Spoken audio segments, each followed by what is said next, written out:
Coming to you from the Forge of Freedom studio in the heart of America. A podcast dedicated to preserving freedom and inspiring personal success. Freedom is born and lives through you, the individual, and it dies in the shadows of tyranny. Motivating our listeners to become well-rounded, freedom-minded people with the body of an athlete, the mind of a stoic, and the spirit of a warrior. The tree of liberty lives on through you, the Forge of Freedom. And now here's your host, Alex Ooley. Hello, everyone, and welcome to another edition of the Forge of Freedom podcast. I'm your host, Alex Ooley, and this is episode 75 of the Forge of Freedom. Today, for Monday Gun Day, I've got Mike Ooley back in the studio. Of course, Mike is an attorney and a firearms instructor. First of all, welcome back to the show, Mike. Hey, thanks. Glad to be here. Today, we're going to be talking about a case that's pending before the Supreme Court.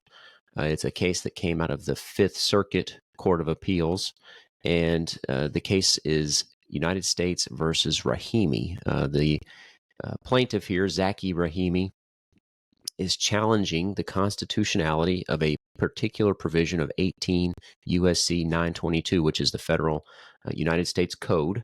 So it's federal statute that prohibits the possession of a firearm by someone subject to a domestic violence restraining order. And this case is coming up to the Supreme Court for oral argument on Tuesday, November 7th. So we just wanted to do a highlight of the case and let people know what's going on and what implications this case may have for the right to keep and bear arms.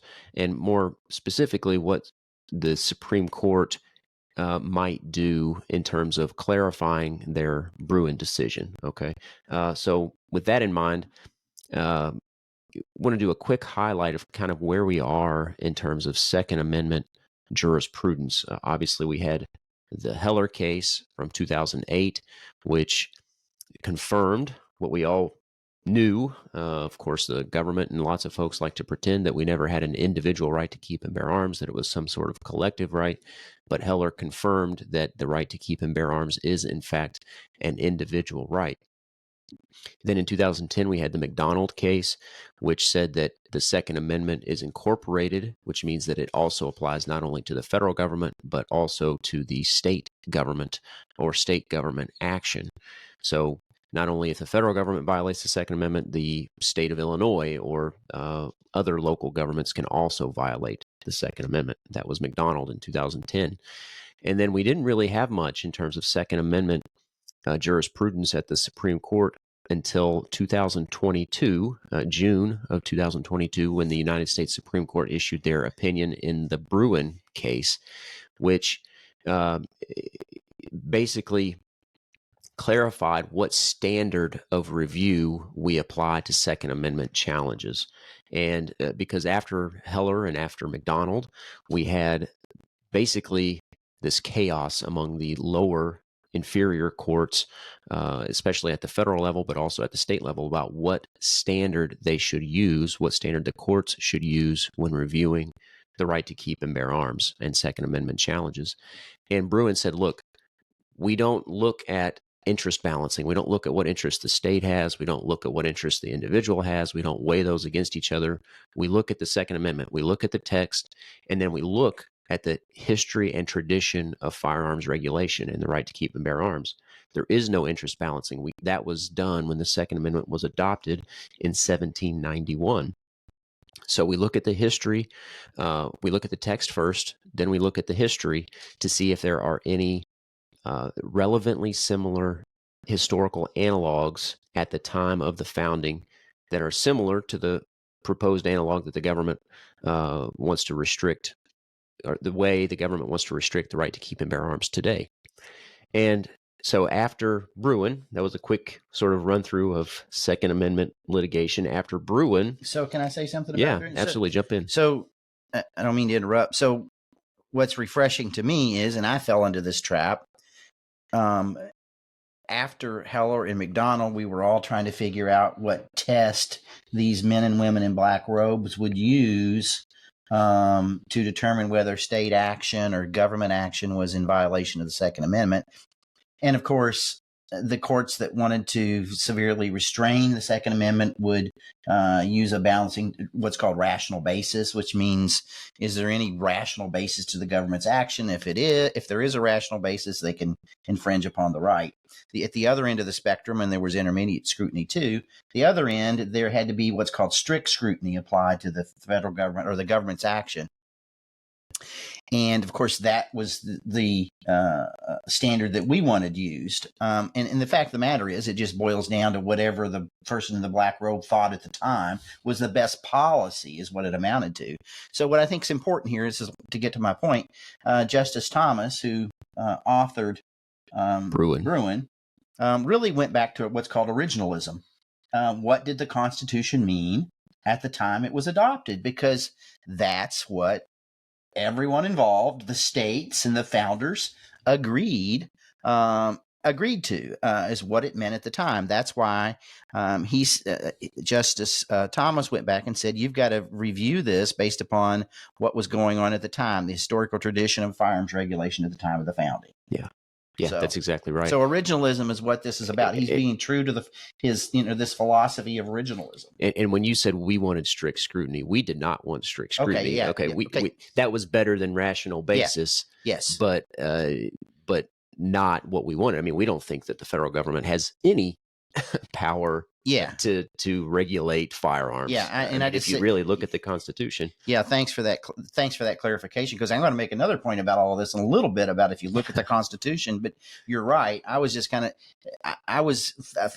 I said, fell into that trap, as it had to be either rational basis or strict scrutiny or something in between. And it's not. Justice Thomas went back and said, listen, folks, it's not whatever we want to make it at the time. It's what it meant when it was ratified. Yeah. And that's a great point, and it brings up this analogy that I like to draw. If there are these people out there who believe in the living, breathing Constitution, but the Constitution was a contract at the time of the founding that the states entered into, saying that under these conditions we will accept this Constitution, this contract in the form of a Constitution. And think about entering into a contract. There is no other contract where we would say that document is a living, breathing document. Think about signing a contract for a mortgage and the bank just saying, oh, it's a living, breathing document. We can change it when we see fit to do so, where there's a rational basis to do so, or whatever. Yeah, okay, no. Nobody would accept that. Or you do that and say, oh, yeah, you know what? Things have changed. I'm not going to pay what I used to pay. It's a living, breathing document. They will send men and women with guns to come and take your house eventually. Yeah, exactly.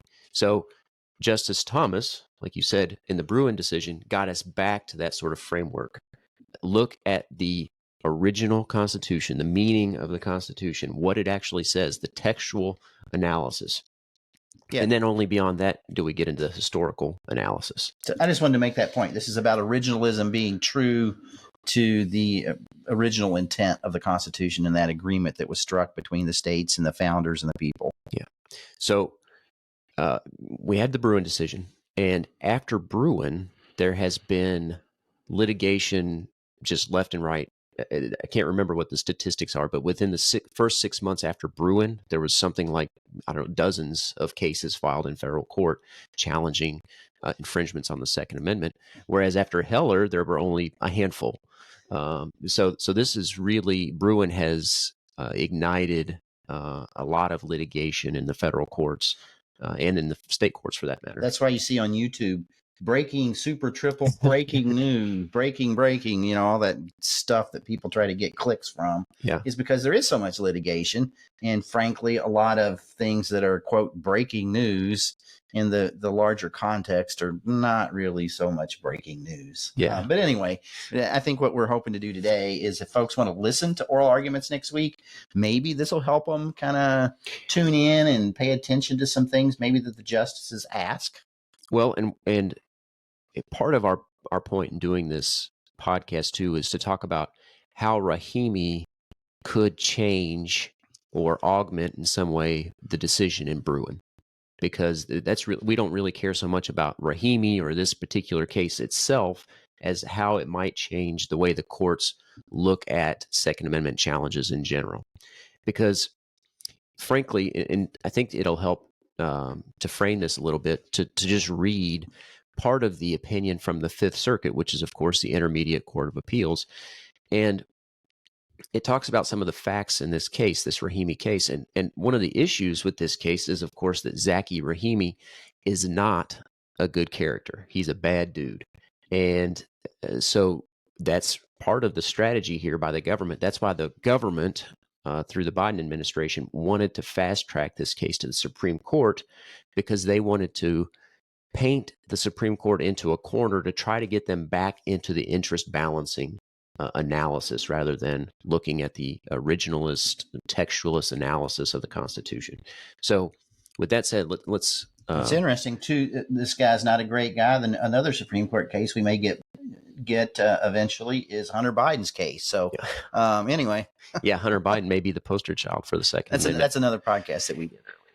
So this is from the United States Court of Appeals for the Fifth Circuit. This was the decision rendered March 2nd, 2023. So just a few months ago, but it says between December 2020 and January 2021, Rahimi was involved in 5 shootings in and around Arlington, Texas. On December 1st, after selling narcotics to an individual, he fired multiple shots into that individual's residence. The following day, Rahimi was involved in a car accident. He exited his vehicle, shot at the other driver, and fled the scene. He returned to the scene in a different vehicle and shot at the other driver's car. On December 22nd, Rahimi shot at a constable's vehicle. On January 7th, Rahimi fired multiple shots into the air after his friend's credit card was declined at a Whataburger restaurant. Officers in the Arlington Police Department identified Rahimi as a suspect in the shootings and obtained a warrant to search his home. Officers executed the warrant and found a rifle and a pistol. Rahimi admitted he possessed the firearms. He also admitted that he was subject to an agreed civil protective order entered February 5th, 2020 by a Tarrant County State District Court after Rahimi's alleged assault of his ex-girlfriend. The protective order prohibited Rahimi from, inter alia, among other things, committing family violence, going to or within 200 yards of the residence or place of employment or his ex-girlfriend, and engaging in conduct including following the person that is reasonably likely to harass, annoy, alarm, abuse, torment, or embarrass either his ex-girlfriend or a member of her family or household. The order also expressly prohibited Rahimi from possessing a firearm. A federal grand jury indicted Rahimi for possessing a firearm while under a domestic violence restraining order in violation of federal statute 18 U.S.C. 922 G8, which is the statute at issue in this case. Yeah, and I think it's important to emphasize that that is a federal statute that makes it's against the law for someone subject to a domestic violence restraining order to possess a firearm under federal law. This is not a review of potentially similar state laws. This is simply a review of the federal statute. So based on that indictment, Rahimi eventually entered a plea agreement and he was sentenced to 73 months in federal prison. And of course, that sentence was ordered to run consecutive and concurrent with some potential sentences for state charges that he's also facing. So Rahimi is challenging the constitutionality of 18 U.S.C. 922 G8, and the Fifth Circuit Court of Appeals issued an opinion that said that statute is unconstitutional because, in light of Bruin, there is no, if you look at the text, the statute clearly implicates the Second Amendment right to keep and bear arms. And then if you look at the history, there is no relevantly similar analog to 18 U.S.C. 922 G8 at the time of the founding that would have prevented someone in this type of situation from possessing a firearm or exercising the right to keep and bear arms. And the government has the burden of demonstrating that there are these analogous laws out there at the time of the founding. They have the burden once the Second Amendment right has been implicated, which it has in this case. You can't possess firearms. So I read you those facts because I wanted to sort of paint a picture of who this Rahimi guy is and why the federal government wanted this case to get to the Supreme Court, because the federal government wants the Supreme Court on their back foot. They want to be able to say, no matter which way the court lands, either we're getting back to the interest balancing, because I think that's what the court's going to have to do to uphold the constitutionality of the statute, which is clearly what Bruin expressly prohibited, was this interest balancing test, or they're going to have to find that it's unconstitutional in favor of Rahimi, and then they can use that for political purposes to say, the Supreme Court, look, the Supreme Court's illegitimate. They upheld the rights of a domestic abuser, a violent criminal that shoots firearms in the parking lot of Whataburger or whatever happened in the facts underlying the case. But we need to focus on is this is not about Rahimi or the rights of domestic abusers to possess firearms. It's about the constitutionality of this particular statute. And that's what the Supreme Court has to consider. And in fact, the question before the Supreme Court, and we'll get into this, is whether 18 U.S.C. 922 G8, which prohibits the possession of firearms by persons subject to domestic violence protective orders, violates the Second Amendment on its face. Okay, so it's not about Rahimi. It's not about whether he should have guns. It's not about him at all, really. It's just about whether or not the statute is constitutional. Yeah, it's no more about him than it's about whether domestic violence restraining orders have any value whatsoever, versus maybe the other policy is that folks who are purportedly to be protected by these orders ought to probably be armed and trained to be able to protect themselves. It's not about that either.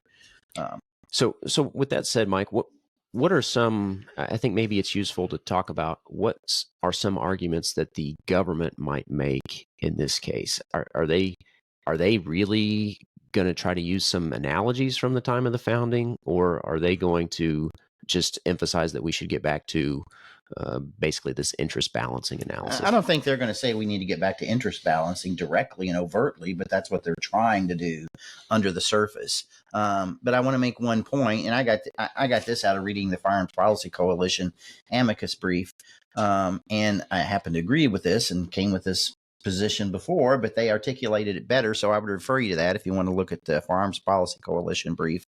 And I think maybe you'll have a place where folks can go and click and see. Yeah, I'll certainly link to there's a number of resources. There's a gazillion amicus briefs have been involved in this case. But to get to the point, I don't believe, and Firearms Policy Coalition argues, that the Congress even has the authority under our Constitution to pass 18 U.S.C.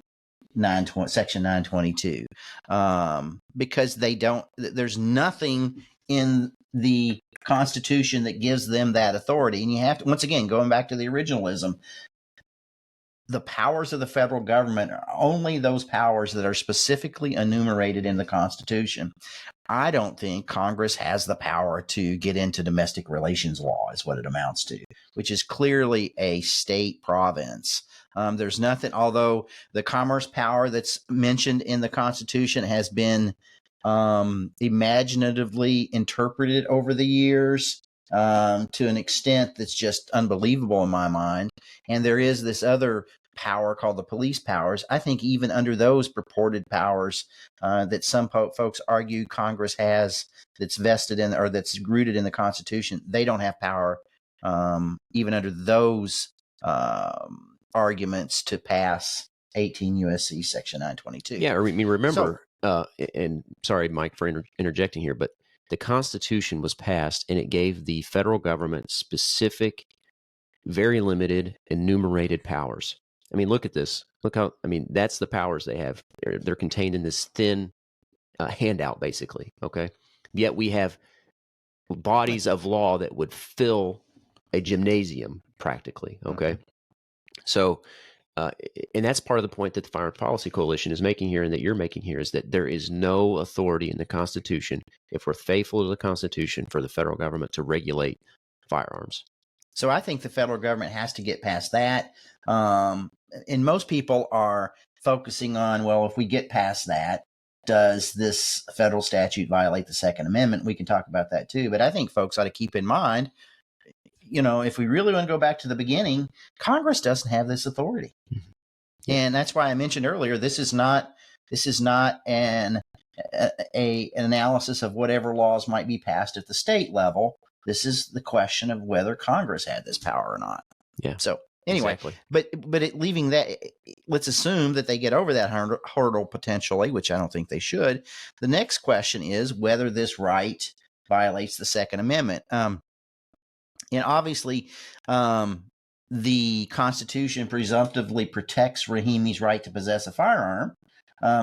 Because it does interfere with that right, we have to look and see whether or not these modern firearm regulations or laws, whether or not there are any relevantly similar laws at the time of the founding. Now, I just said at the time of the founding. That's somewhat ambiguous. I happen to think that if you read Bruin, what we need to look at is were there any laws in existence at the time the Constitution was ratified? And if there were, then perhaps the actions of the government is legitimate. But that's what we need to do in this case, is go back to the founding and see what sort of analogous laws existed. Well, and one of the issues here, you're obviously referring to the Bruin test, or the standard that was confirmed in Bruin. Part of what's concerning here is that Justice Kavanaugh and Justice Roberts wrote concurring opinions in the Bruin case, where they seem to say that things like shall issue license carry regimes are presumptively constitutional. They're not addressing that in Bruin. But I think if you apply the test that's laid out in Bruin, those sorts of licensing regimes are not constitutional. It doesn't fit the text, history, or tradition analysis. So there's a little bit of concern, right, of where sort of the more moderate conservatives with respect to the right to keep and bear arms are going to come down on this, and what they're going to say the text, history, and tradition test really means. Exactly. And that's, I mean, we'll see what happens, but I think you're right about your analysis here. And unfortunately, the folks on the court who are true to their philosophy of originalism may have to, the concern is they may make some compromises to placate some of the justices in the middle who are not quite as what's the word I want to say, quite as pure in terms of their philosophy. Right. Exactly.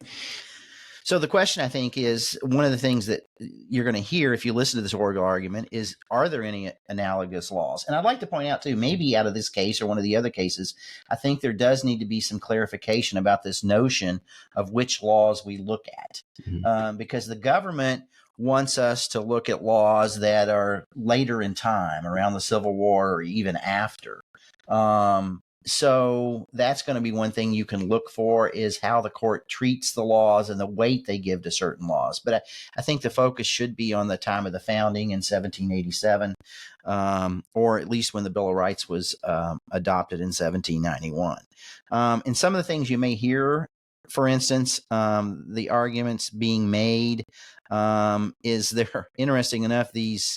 The government is going to try to, or has, I think, in some of their briefs, tried to say that some of the laws that were focused on slaves and what they could possess or own in terms of firearms are analogous laws. And of course, that's not applicable, because slaves weren't treated as part of the corpus of the people that were protected at the time, erroneously, but that's the way it was. So I don't think you can use those laws as analogous laws, but that's something the government has argued. Well, and that's an interesting point too, that we haven't mentioned so far, is that obviously there are lots of cases circulating around the federal courts about particular arms bans, so-called assault weapons bans, bump stock bans, and of course the Supreme Court just announced last week that they're going to accept the Trump-era bump stock ban case, the Cargill case out of the Fifth Circuit as well. But this is the first case the Supreme Court has considered about who is part of the people in the right to keep and bear arms. Obviously, we know that the Second Amendment says a well-regulated militia being necessary to the security of a free state. The right of the people to keep and bear arms shall not be infringed. So what is meant by the people? Who is part of the people? Is it 18 to 20-year-olds? Those sorts of cases are going around. Is it people subject to domestic violence restraining orders, etc.? So this is really the first time the Supreme Court has considered that question about what is the meaning of the people and who is part of that. Yeah, and it's interesting. They also try to use laws that were focused on what's called greasers, which are folks of Spanish or Mexican heritage. Once again, a racial classification. Those folks were probably not protected by constitutional provisions and considered part of the people at the time. Once again, these are not my arguments. These are arguments, things that the government has brought up. Yeah. And the other interesting point here, too, is that with respect to 18 U.S.C. 922 G8, specifically about these domestic violence restraining orders, those restraining orders, I think it's important for people to understand, are often issued with very little due process, sometimes no due process, and with basically as just a matter of course in domestic cases like a divorce, for instance, that a lot of times they're issued as mutual restraining orders. They restrain both parties from engaging in certain conduct and have boilerplate language in there that implicates the prohibition under 18 U.S.C. 922 G8. Yeah, for instance, there are I think most people would agree that it's possible, or that there are laws out there, for instance, that take dangerous folks off the streets. But those laws that are at the state level are usually only used to incarcerate people or institutionalize people after there has been clearly sufficient due process applied to the situation and given to the person in terms of a hearing, the right to have a lawyer, the right to have time to prepare a defense, the right to cross-examine people, those sorts of things in the law before a person is really considered, quote, dangerous and they're incarcerated. Mm-hmm. And so again, this is not about Zaki Rahimi himself. It's about 18 U.S.C. 922 G8 and how it applies to everyone. Yeah. Is it constitutional on its face? Because let's face it, a lot of people are subject to these domestic violence restraining orders and they're not dangerous. And there's been almost no proof or evidence provided that they are, in fact, dangerous. And so it's overly broad, and I think it's clearly unconstitutional. Yeah, the government wants you to think about Mr. Rahimi and the fact that he's not a model citizen, and they want you to go, oh, it's okay if his rights are taken away. But what I would suggest that you ought to think about is that if you're subject to somebody's allegations that you're somehow violent, and I mean just allegations, and some court issues an order because they don't want the responsibility that there's the outside chance that this person making the allegations may be correct. And after very little due process, the order is entered against you. You're now committing an offense and violating federal law by being in possession of firearms. So think about you being the victim of somebody that's making false allegations. Think about that and what sort of due process we ought to have in place to make sure that innocent folks are not strapped with basically an unjust result. Yeah, and your point about allegations is a good one. These domestic violence restraining orders are often issued on mere allegations, and they can, in fact, put the person who's actually in a weaker position or the potential victim in a bad position, okay? Because they're based a lot of times on mere allegations. But that's exactly why the federal government has picked this case, because they want to distract the general public and they want to distract the court from the real issue, the constitutionality of the statute, and they want you to focus on the bad dude, Zaki Rahimi. Yep. And once again, I mean, we got to go back for the federal government to save this, though. Like I said, they want you to be predisposed to it's okay to take the rights away from this guy. They've got to come up with a law that's relevantly similar. Okay. And they're not going to be able to do it. The founders were aware of domestic abuse. It was against the law. Okay. Yet there was no law out there that was similar to this in terms of making it illegal to possess a firearm if you were charged with one of these crimes that involved domestic abuse. Yeah. Okay. The state tries to come up with, well, there were these laws about riots and insurrections, but that wasn't addressed to an individual person. Okay. They try to come up with laws about, there were laws against folks possessing firearms when they were intoxicated. Yes, but that's during the time they were intoxicated. And it didn't inhibit their right forever or for a long time after the intoxication pass, for instance. So I think if you want to get into the amicus briefs, and I'm sure this will be analyzed during oral arguments, that the government can't come up with anything that's truly analogous to this federal statute. Yeah, I agree. And I'll link to, like you said, Mike, I'll link to the SCOTUSblog website where all of these amicus briefs are linked. If you're interested in reading the amicus briefs, I'll also link to the Supreme Court website if you want to listen to oral argument. But this is really, I don't know where the court's going to come down on this. I think this is a good test, a good barometer of where the more moderate justices stand in their constitutional interpretation. Are they really originalist? Are they really textualists?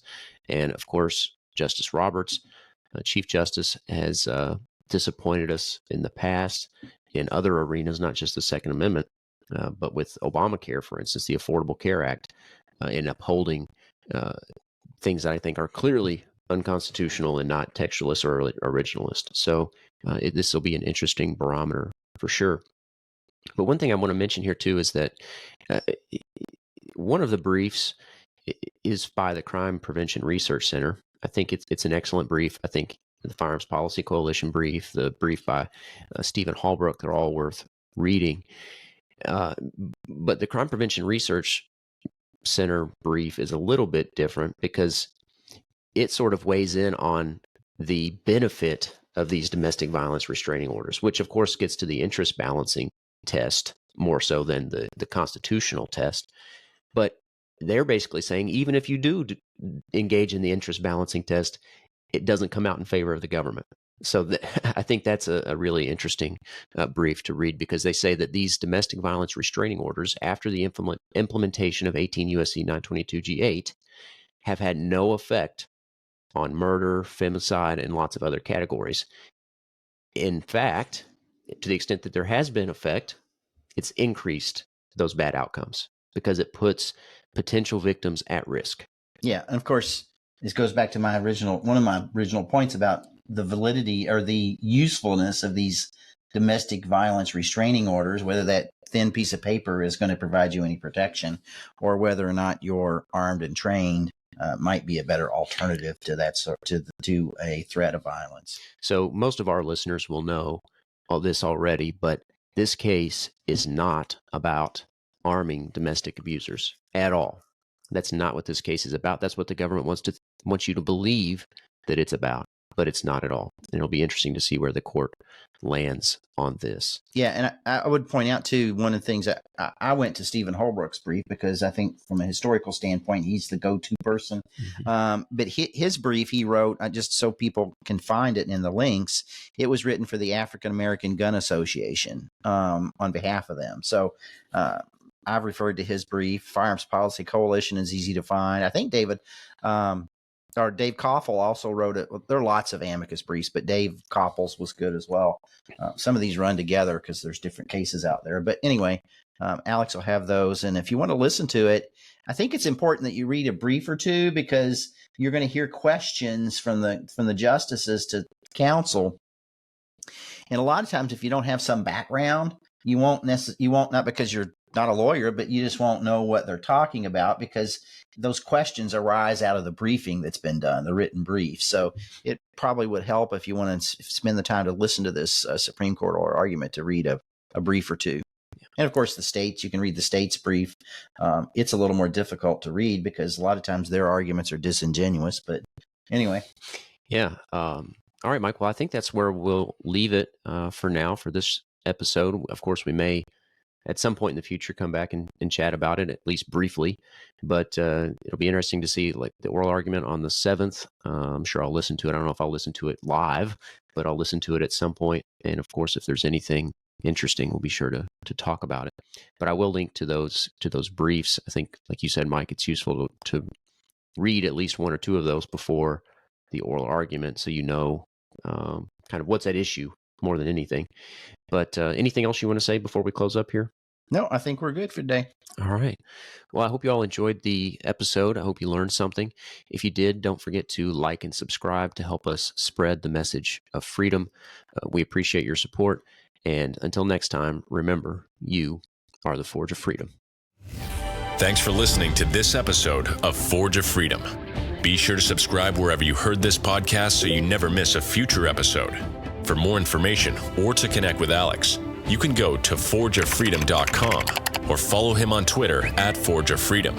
Until next time, remember, you are the Forge of Freedom.